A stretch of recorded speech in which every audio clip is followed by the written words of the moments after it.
everybody. Welcome to episode 22 of Ask Dr. Testosterone, starring Dr. George Touliatos. Dr. Touliatos is the author of Bodybuilding, the Good, the Bad, and the Ugly. That is available on his website, gtoul.com, as well as Amazon.com. All the way from Athens, Greece. How are you, Doctor? Hi, Ron. Glad to be back with you again after 10 days. So how was in Tampa? Great show. Great show. We had 302 pros. It was a new record for the most pros competing in one event ever. And you know, the final moment, the crowning moment at the very end was Dexter Jackson winning. Did you expect that, frankly? I totally expected it. Because when I had a look of Luke Shando a few days before, I mean, he looked so massive, big, deep striations, and large muscle bellies, a dense muscle, and round muscle. Yeah. But when he stood next to Dexter, because the sport is an illusion, you couldn't tell that it was a battle between David and Goliath. Right. So this seemed, okay, maybe Luke had wider back, but legs of Dexter, although I never expect to be at 49 that big, they seem pretty good. And of course, he was peeled, he was shredded, much detail and muscle maturity that you cannot reach at your 20s. Yeah, I believe Luke Shando is only 31 years old. He's only really been training seriously for about 10 years, I think. So, well, he's the best European by far. Yeah. He trains with, I mean, he's coached by Chris Aceto, the master of conditioning. Yeah. And I believe he can make it the top 6 at the Olympia because this year is way different. Yeah. Mm-hmm. But Dexter, you know, I mean, he's seriously. My only concern is if Dexter can repeat his peaking in 6 weeks, because this is the point to pick the day of the show, not the day before, the day after. And you know, at this age, generally bodybuilders tend to hold on all the energy for one show in particular. That's what I did in the Masters. But Dexter is a genetic freak. He's a class on his own. And yeah, this is amazing. 29 professional victories. No one will repeat this. No, not in our lifetime. Maybe it was 26, I think, and LeBron was 22.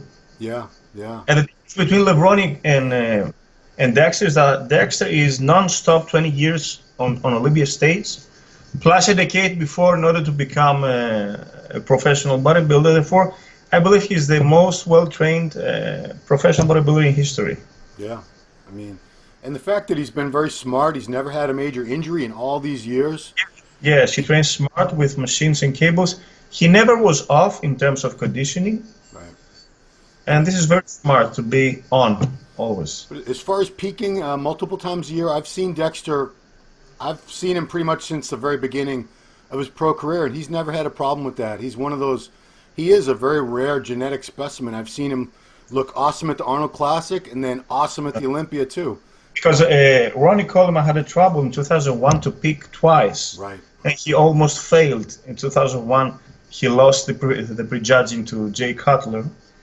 And Charles Glass trains very smartly with Dexter Jackson. Yes. In fact, I was talking to Charles last week, and he had told me there was some new squat machine that they found that didn't hurt Dexter's knees, and that's how he was able to bring his legs back up, because he had lost a lot of leg volume over the past couple of years. Yeah, that's true. And he got it back, which I've never seen a man that age do, ever. Most important, the deep cuts and the deep separations. That means all the muscles, like an anatomical chart, to be separated and well defined. Yeah, you know, it's funny because people, they don't understand why Phil Heath was so dominant in those 7 years. He wasn't the biggest. There were bigger guys than Phil. Yeah. Rami was much bigger than Phil.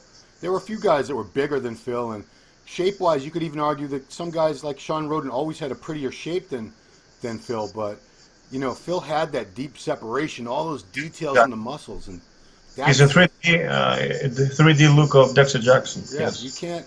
That's very hard to beat, and Dexter has that. Dexter has that too. The hard grainy look, yes. So you can stand next to, like, Luke probably had 30, 40 pounds of muscle on Dexter, much bigger man, but it was no comparison. And I say that with all respect to Luke.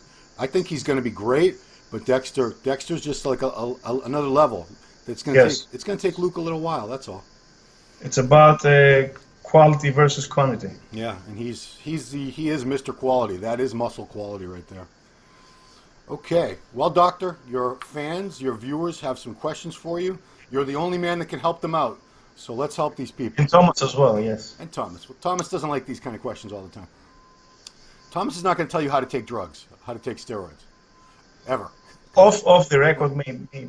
Nah, maybe off the record, but yeah, I can never ask him these questions because he's, he can't. He just won't. So, when taking growth hormone at 3 to 4 IU a day, how long do you recommend staying on? Is it necessary or advisable to take a break? If so, for how long? Thank you for your time and wealth of knowledge, Dr. George Touliatos. Okay, as I have said before, it's as much as your pocket can afford. However, the growth hormone, the endogenous production declines, same as testosterone, and you evaluate this by the measurement of IGF-1, which is the active peptide of growth hormone when you inject it. Yeah. So the liver pops out IGF-1.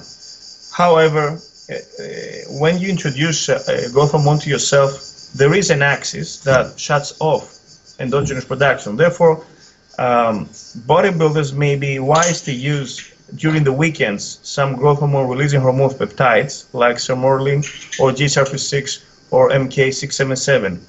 But it's not a smart way to shut off your fat burning process, because this is what growth hormone does in first place, and also your recovery and your recuperation.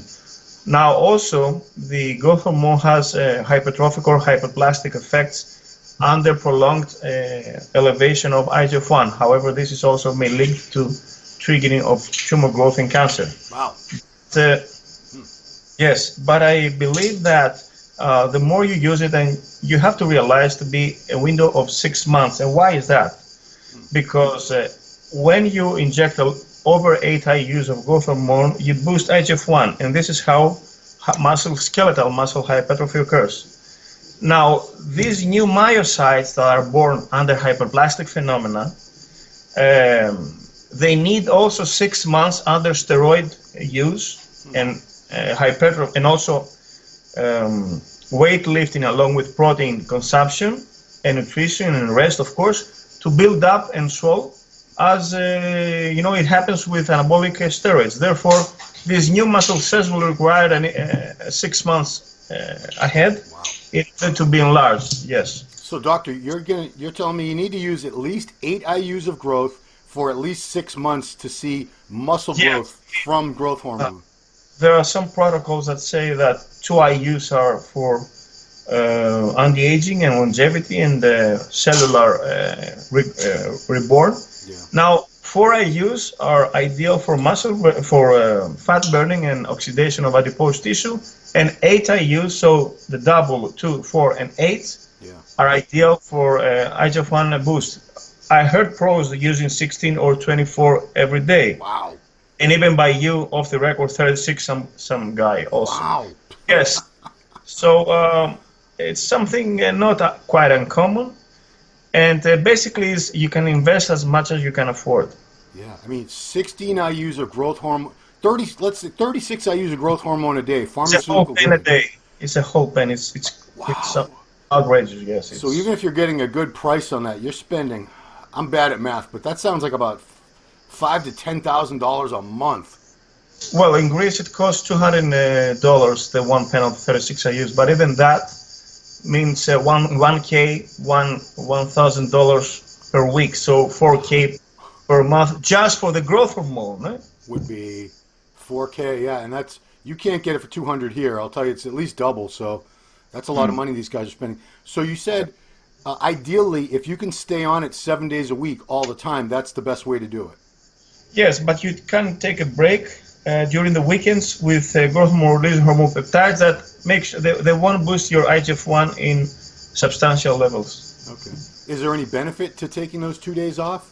Like it resensitizes you to the GH? Well, assuming you can boost your also endogenous hypophysis, your endogenous production of growth hormone releasing hormone in hypophysis. Yeah. Therefore, you don't shut off. But I don't think it's so much necessary. Okay. Afterwards, when you see growth hormone cycle, you may use them continuously. Okay, gotcha. All right, next question. Can steroid cycles cause alopecia areata, which I never heard of till today? One of my friends got alopecia areata. Most of his hair follicles are gone in circles, and he got depressed after a steroid cycle. His doctor confirmed that it is not an androgenic alopecia like normal hair loss after a cycle of DHT drugs. Is there a possible way to get rid of this? Thank you, MD and Dr. T. Yes, this is another form of alopecia, of baldness. We have the androgenic alopecia, the male pattern baldness that occurs under the reduction of testosterone to another androgen DHT that causes temporal lobe alopecia and also occipital back.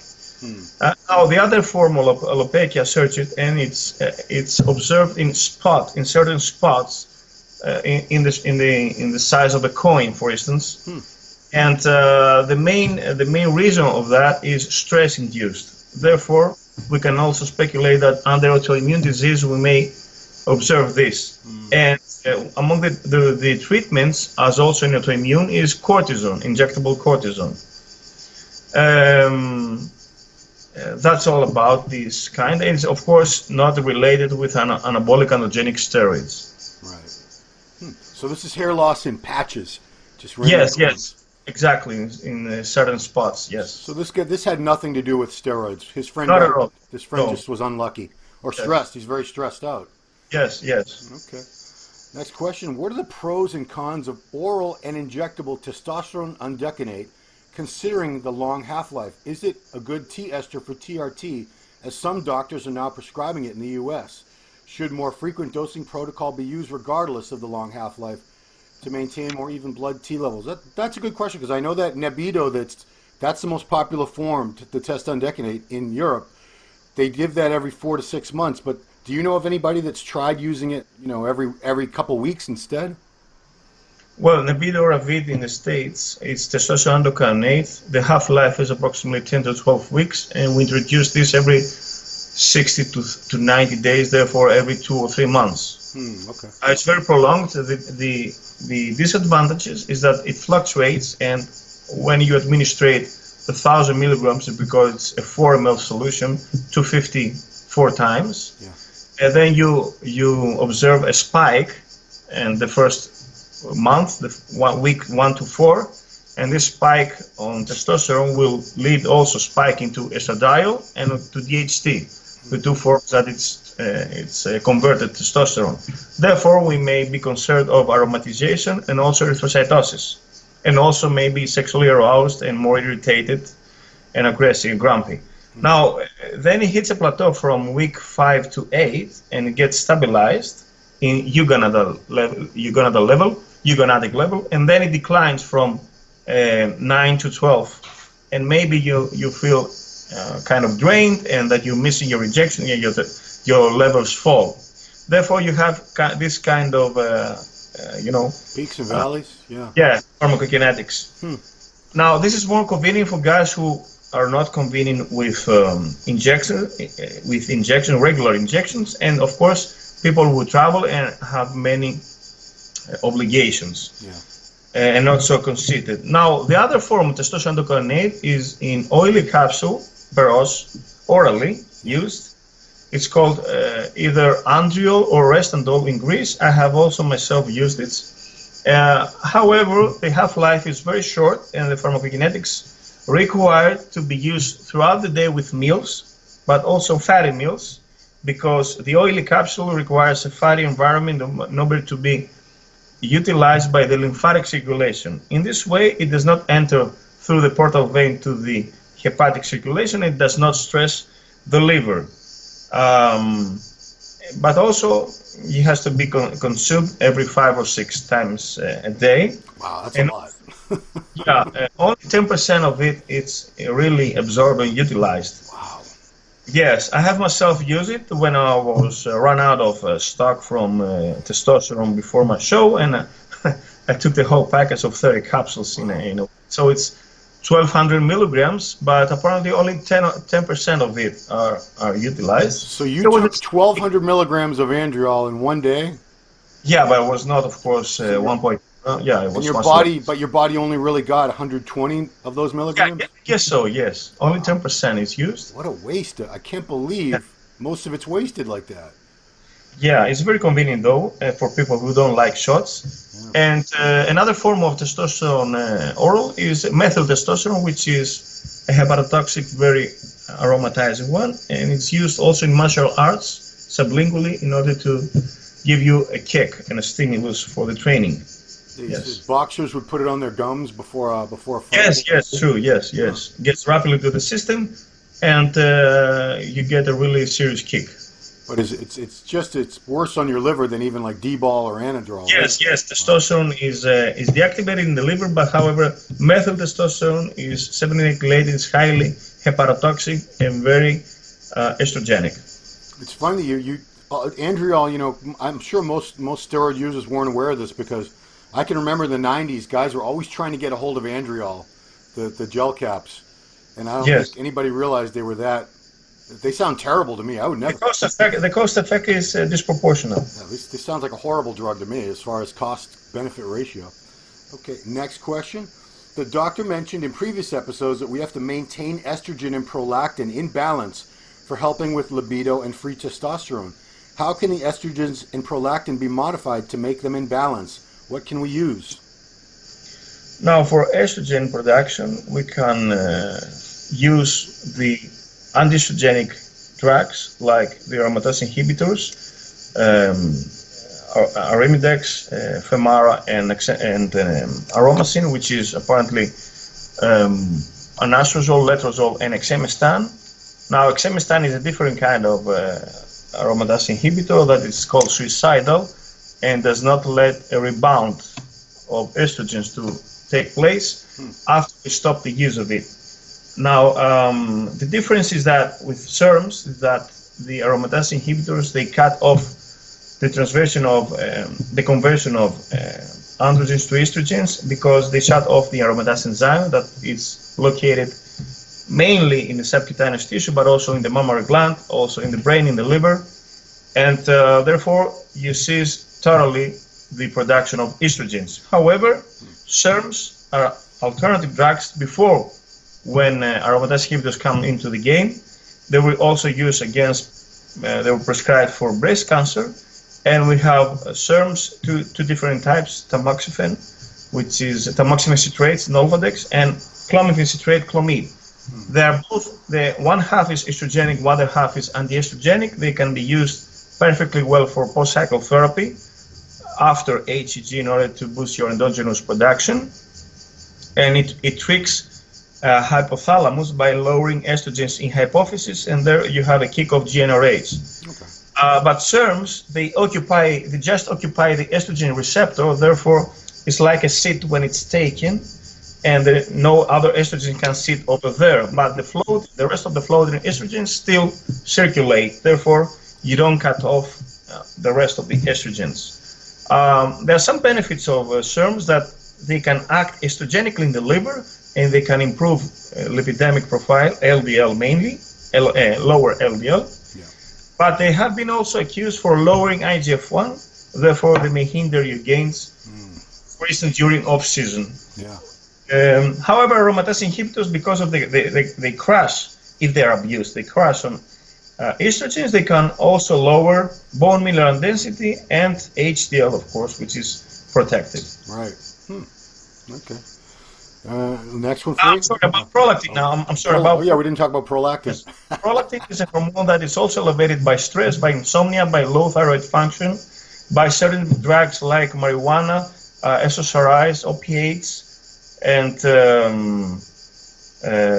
yes. Now, prolactinemia leads to anorgasmia and lowering in testosterone effects.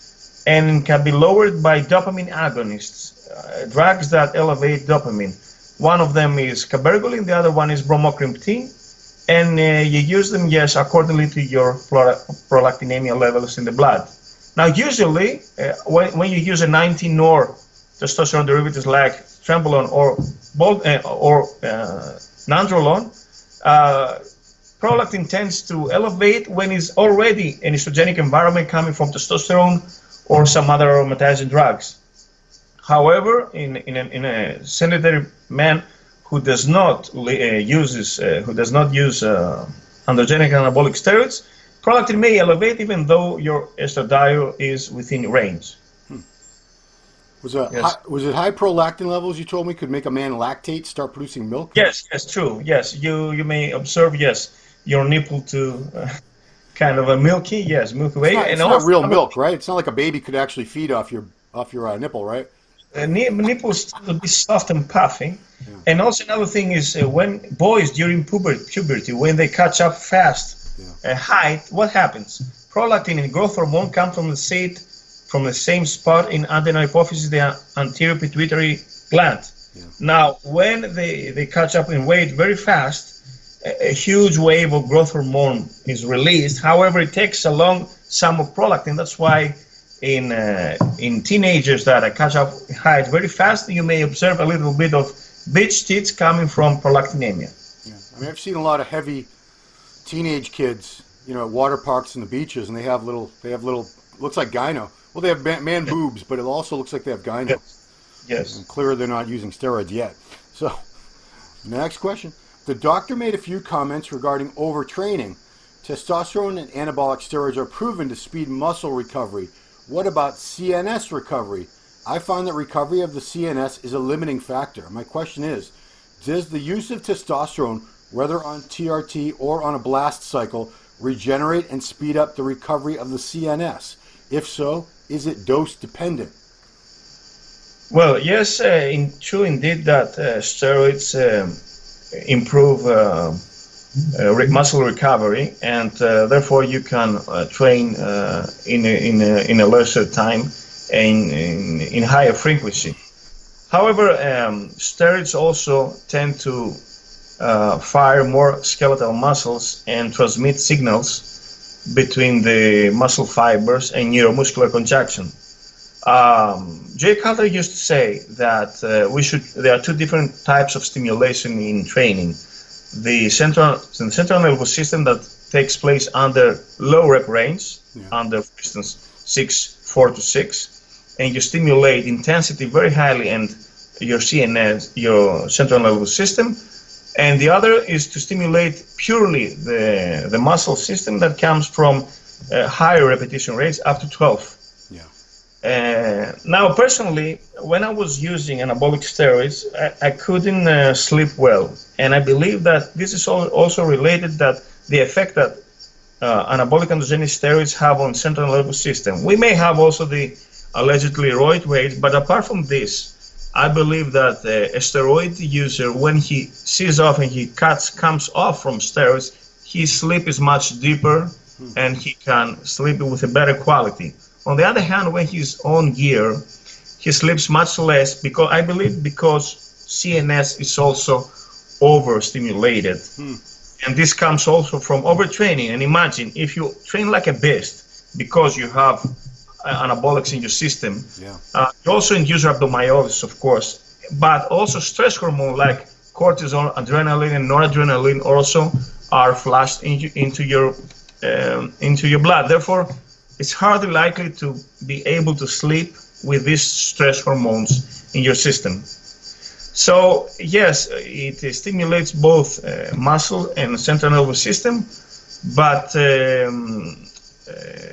I remember when I was sleeping and on a cycle, my ex-wife used to say that I was kind of having spasms during my sleep because maybe my central nervous system was overstimulated from overtraining and also from gear itself. Wow. So it sounds like the CNS recovers worse when you're on the cycle.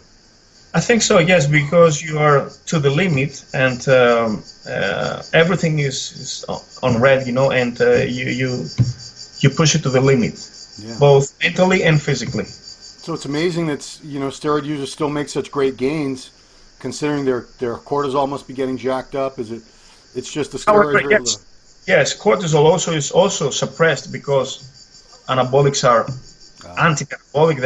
They suppress cortisol, but if insomnia also comes into the game, then cortisol will elevate eventually and will eat up muscle, So yes, you have to, as Dorian said, you have to train shortly with for 45 minutes and let recover for 1 week. Okay, do not overtrain because muscles grow when you rest and you eat when you sleep. You give the stimulus, but you need also recovery. Right. Otherwise, it's a waste of time. Yeah, he was very big on that. We always talk about that. Okay, and our final question, what do you do if estrogen levels in the body are very low, but total T, free T, and SHBG are normal? Yes, you can simply introduce HCG, human chorionic gonadotropin, and estrogens will elevate not from this peptide itself, but from the whole process of the endogenous testosterone production that will also eventually aromatize from free testosterone elevation. So at the office, I had some patients that they were of low sex drive, so I introduced them a short PCT protocol, and I estimated before and afterwards, so everything came up, even LH, FSH, total T, free T, and E2. Therefore, everything goes up, and of course, you can also minimize your anti-estrogenic drugs, the aromatase inhibitors or SERMs. Yeah. Okay, that seems like a simple solution. All right. Cool. Yes. All right. Well, doctor, that's all our questions for this week. We'll be back next week. Is that right, or are you on vacation? Yes, I'll take off for a week, but yes, we'll be back with number 23 after the mid of August. Okay, guys. So please leave your questions in the comments under this video. On the forum also as well. On the forum, on the musculardevelopment.com, on the No Bull forum, we have a thread called Ask Dr. T, and we'll get. It's been almost 5 months. We have answered over 120 questions. Yeah. Oh man, that's free. Just Pro bono. For free. Yeah. Pro bono. You guys, it's a great service that you provide because, like I said, there's most of these guys they won't even tell their doctors, their regular doctor, that they're using steroids. They're afraid of being judged or I don't know, getting some kind of trouble. But there's nowhere they can turn to for legitimate medical advice on how to use these things correctly and safely.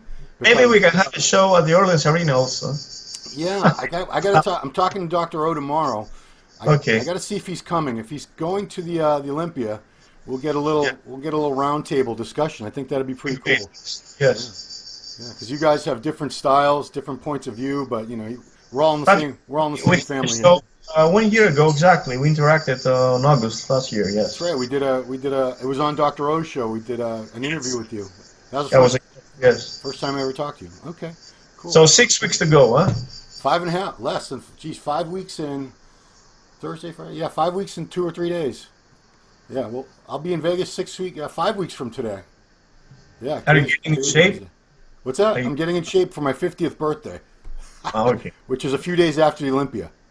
Well, you look 10 years younger, you know? It's clean living. No. I try, Doc. I try. All right. Well, everybody, again, Dr. Touliatos' book, you want to get a hold of this. It's an excellent primer. 99% of the questions you have about performance-enhancing drugs, how they're used, how to use them safely and effectively, they're answered in this book, Bodybuilding, the Good, the Bad, and the Ugly. That's available on gtool.com or amazon.com. And again, if you guys have some really good questions for the doctor, leave them in the comments or on the musculardevelopment.com forum. Dr. T, thank you so much for joining us and helping out the men of the world who need your help. So, all right, everybody, Thanks for watching episode 22, Ask Dr. Testosterone. We'll see you next time.